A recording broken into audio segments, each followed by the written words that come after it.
السلام علیکم ورحمۃ اللہ وبرکاتہ۔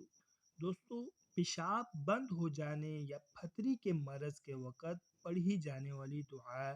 جس کسی کا پیشاب بند ہو جائے یا پھتری کا مرض ہو تو یہ دعا پڑھ کر دم کرے۔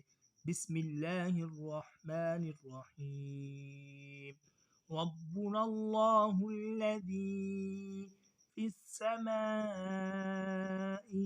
تقدس اسمك أمرك في السماء والأرض كما رحمتك في السماء فاجعل رحمتك في الأرض واغفر لنا حوبنا وخطايانا أنت رب الطيبين فأنزل شفاء من شفائك ورحمة من رحمتك على هذا الوجع۔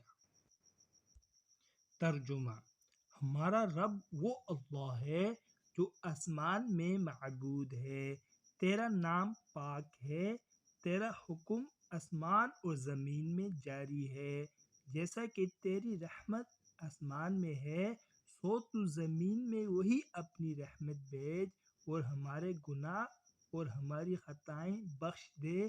تو پاکیزہ لوگوں کا رب ہے، سو تو اپنی شفاؤں میں سے ایک شفا اور اپنی رحمتوں میں سے ایک رحمت اس درد پر اتار دے۔ دوستو، مزید اچھی ویڈیوز کے لیے چینل کو لازمی سبسکرائب فرمائیں۔ جزاکم اللہ احسن الجزاء۔ طالب دعا قاری محمد آصف۔